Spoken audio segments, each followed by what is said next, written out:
Today we'll be examining a very intriguing character, a scientist or researcher.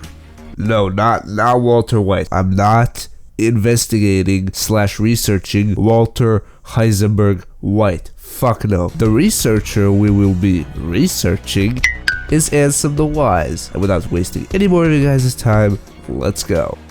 This game marks the first appearance of Ansem the Wise. At first, he fakes being Ansem the Seeker of Darkness in order to sort of motivate or guide Riku in his journey of learning to control the darkness inside of him. He literally appears in the first scene of Riku's story, or we can't really see him, it's just the voice of Ansem, who he is disguised as at this time, as I said, and he is the one to actually sort of teleport Riku into Castle Oblivion. And for the first few minutes of the game, he is everywhere, whether it be in Hollow Bastion, which is Riku's first world in Recent Memories, or on the floors of Castle Oblivion itself. Throughout Riku's journey through the castle, Ansem the Wise keeps testing his abilities with the darkness. The series of tests eventually leads to Riku being in Twilight Town, where it is finally revealed that it was not actually Ansem the Seeker of Darkness, rather it was Diz all along. Yet another disguise, which Ansem the Wise put on, but we'll get to that later. Diz says that Riku has to make a choice. Either he locks Ansem away, or he faces him directly. That's as simple as that. Upon returning to Castle Oblivion, Riku and Mickey are met by, well, who would it be but Diz? We're literally talking about him in this video. Mickey thinks that he met him somewhere, but he doesn't quite know who Diz really is. At least not yet. Diz gives Mickey and Riku Organization 13 outfits as disguises so that the organization cannot track them down and do whatever the hell they pretty much want to do with them. The final time we see Diz in Recent Memories is when he has Riku choose again between the road to light or the road to darkness. Riku decides against both options and takes the middle road, or as Riku calls it, the road to dawn.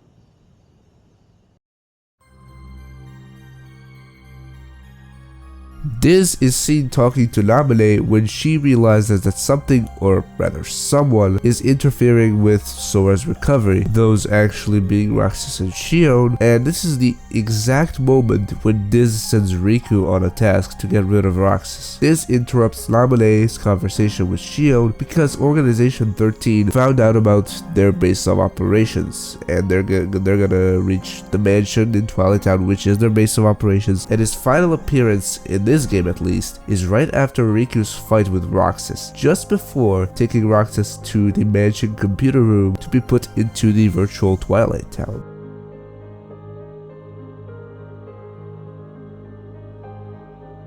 Our first appearance of Diz in Kingdom Hearts 2 is when he talks to Riku, who at this point looks like Ansem. I already explained why and how that happened. If you're interested, go ahead and watch that video that's on screen right now, and I'm going to put a link down in the description for you guys as well. They're discussing nobodies, who right before this stole photos from Roxas and the gang. Apparently Diz is responsible for the group not being able to save photo in this scene right here. Can someone please confirm or deny that one in the comments? I literally don't know if he is responsible for the missing word whole situation, so I don't know what happened there, but can someone please explain that in the comments? I would really appreciate it. Thanks. We see yet another cutscene of Riku and Diz discussing their sabotage of Roxas's plans to go to the beach with his friends. This is right after the second day in Twilight Town. And after day 3, we see Diz getting kinda angry with Naminé for actually going to the digital Twilight Town to meet Roxas. He also makes an appearance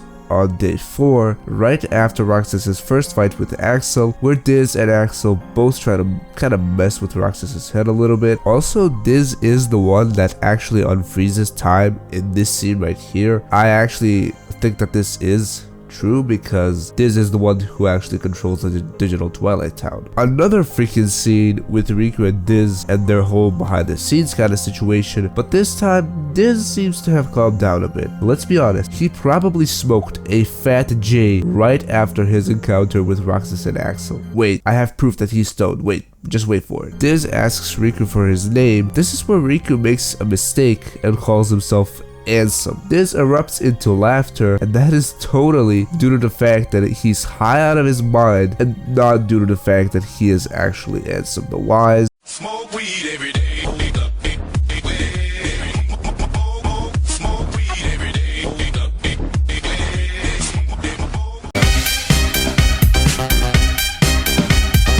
Bro, how many Diz/Riku behind the scenes type cutscenes are there in this goddamn prologue? Okay, I think this is the last one. Riku asks Diz what he really wants, because Riku doesn't really know his true motives at this point yet. Diz plainly says, revenge. Most likely referring to revenge against his former apprentice. They also discuss their next move, which is, according to Diz, disposing of Naminé. That just seems a bit brutal, don't you think? Diz is present on Roxas' final day in Twilight Town, where he freezes time again and tells Roxas that the time has come, and that he has to go to the old mansion. He confronts Roxas in the White Room, where he reveals to him who he really is. Roxas demands answers, but Diz shows absolutely no mercy or compassion for the poor kid. The next time he appears in Roxas' flashback, which takes place right before the 7 days in Twilight Town, literally seconds before Diz finally transfers Roxas into the digital Twilight Town. His final appearance in the KH2 prologue is literally in the final scene of the prologue itself, where he's in a way mocking Roxas for trying to be his own person, which is such a dick move, dude. Like,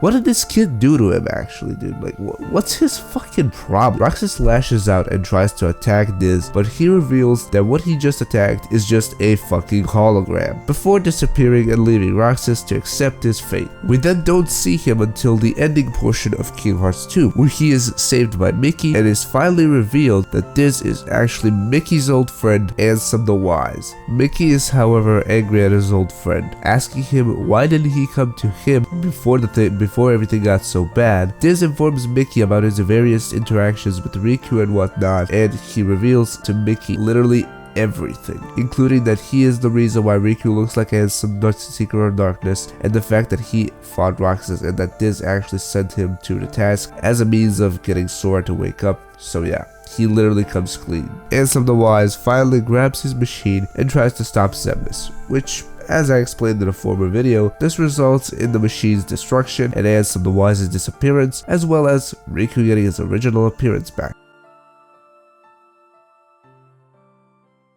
Right at the end of Kingdom Hearts Birth by Sleep, Ansem the Wise and his guards found an unconscious man in Radiant Garden, who is really Terranort, but that's not important for now. Ansem the Wise recruits Xehanort, and that is how he met Xehanort, and how Xehanort actually became his apprentice. It is also revealed during Kingdom Hearts Birth by Sleep that after KH2, he ended up in the Realm of Darkness alongside Aqua. He still feels the regret and guilt and hopes that Sora is the one to be able to fix the mistakes he made and to fix all of the lives of the people that he himself destroyed. He appears as sort of a hologram on Destiny Islands briefly in Kingdom Hearts Dream Drop Distance, and that is only to inform Riku that he can go home and that Sora is actually awake.